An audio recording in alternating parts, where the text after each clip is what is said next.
He's there to resume climate talks after a nearly year-long pause. What we're trying to achieve now is really to establish some stability, if we can, in the relationship without conceding anything. Let's bring in the chairman of the House Select Committee on China, Wisconsin Congressman Mike Gallagher. Congressman, there's been a lot of travel from administration members, and they're leading up to a possible meeting this fall where Biden and Xi would actually be in the same room. What did you make of this recent trip? Does it matter to us?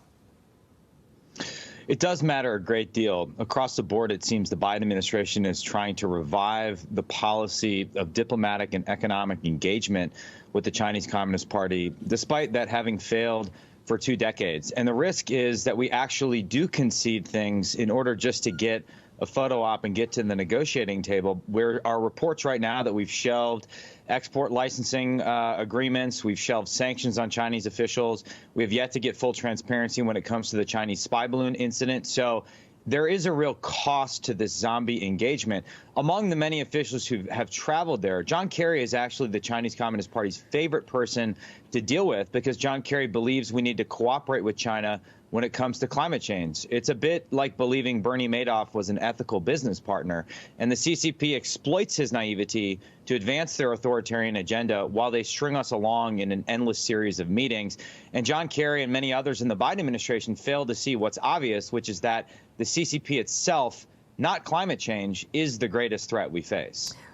Let me run this call for number one here. This is from the hearing last week when John Kerry was in front of the Congress, refusing to call President Xi a dictator. Watch here. The president called Xi Jinping, called him a dictator. Do you believe he wields the power of a dictator? President Xi is the major decider of the direction and of the policies of Is he, China. in fact, effectively a dictator? I don't think it's useful to get into. Can you understand where John Kerry's coming from there? It's absolutely embarrassing and shameful. He's quite obviously a dictator. Even people that are more dovish on China than I am will concede that point. He's consolidated power massively. He's the most powerful CCP leader since Mao himself. And the fact that John Kerry is not willing to say something obvious and true, again, illustrates the cost of this zombie engagement approach. This also happened on human rights. When John Kerry was asked about the numerous reports of Uyghur forced labor being used to build solar panels in Xinjiang, he said that it's not my lane. It's not my lane. I don't know what's going on there.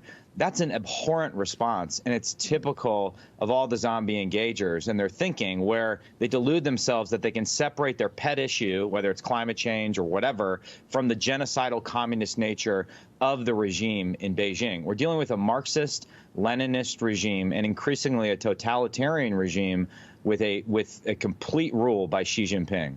Quickly, I'm not going to play the soundbite, but National Security Advisor Jake Sullivan was talking about this Chinese hack into government computers, U.S. government computers. He says that no classified information was accessed.